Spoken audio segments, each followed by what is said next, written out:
خانم با عرض تشکر از اینکه وقتتون رو به ما دادید. میخواستم بفهمم که خاطراتی که شما از کودکی از صادق هدایت دارین برای ما نقل کنید.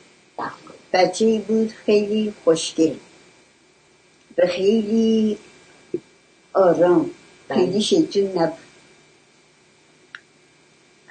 خیلی هم بامزه و اداهای قشنگی هم داشت.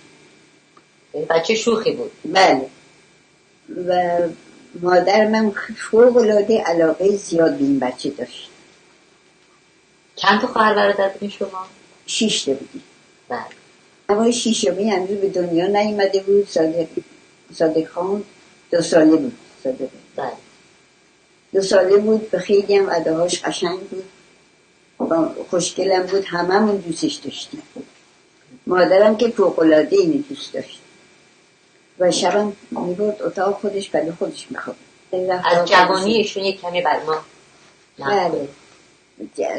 دوستانشون گاهی میمدن به سراغش، راه اتاقش علاهده بود. بله. هیچ کس آمده رفت اون رو نمیدید، میامد رفت دوستش هم از همون راه میامد اتاقش و اونجا صفحه های موزیک اروپایی میذاشتن.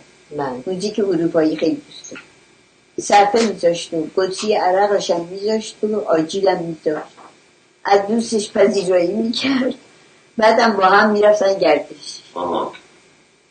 یک کافه هم بود در خیابون اسلامبول، رئیسش یه ارمنی بود.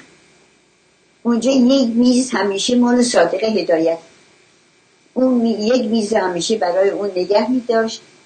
از که میشد یعنی پاتوقش اونجا. بله، پاتوق اونجا بود که دوستانش هر کدوم بخوان اونو ببینن باید بیان دور اون میز.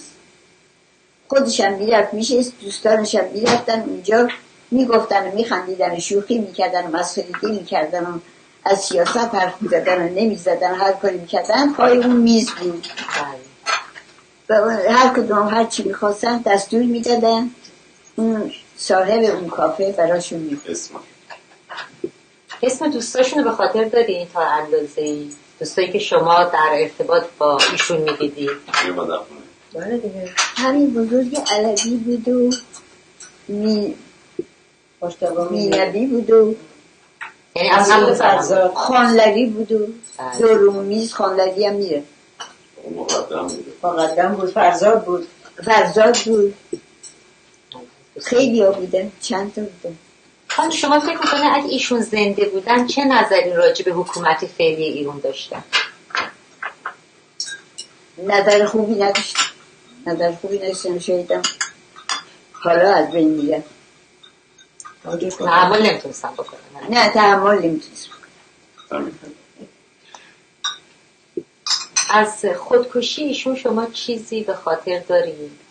چرا؟ چگونگیش؟ برای چی؟ بیشترش از روی ناامیدی بود. از زندگی دیگه ناامید شده بود.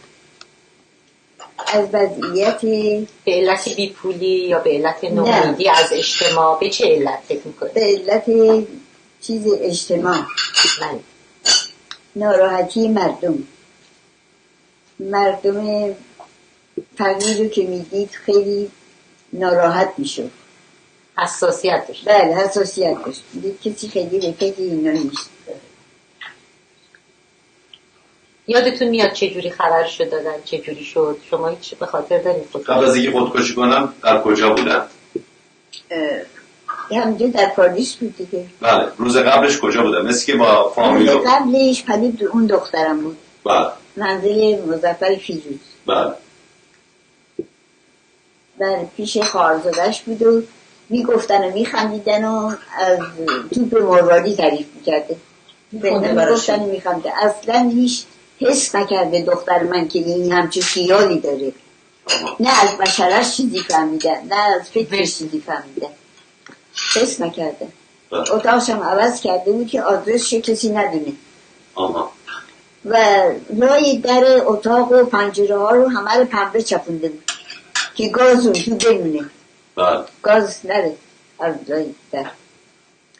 و یک ملافه پهن میکنه که تو آشپزخونه خودشون رو دراز میکشه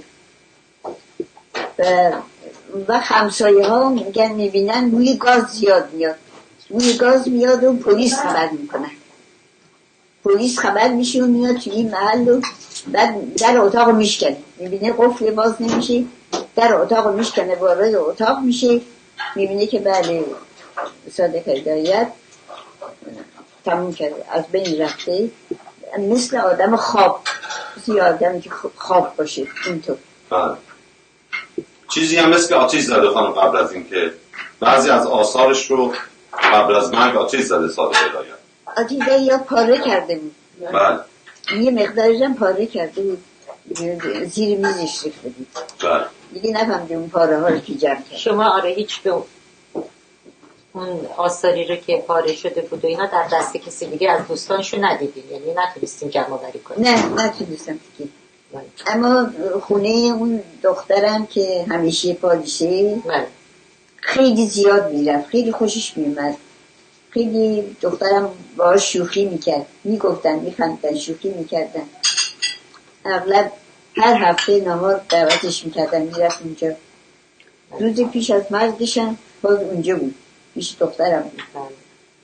میگفته میخندید و هیچ آثار دلخوری در روحیه در بشره این آدم نمیدیدن که همچین فکری داره. یعنی میشه گفت که مرگ و ایشون با استقبال و خیلی راحت خودش بله فکر میکرده که راحت میشه از این زندگی که زجر میکشه، ناراحتی داره، راحت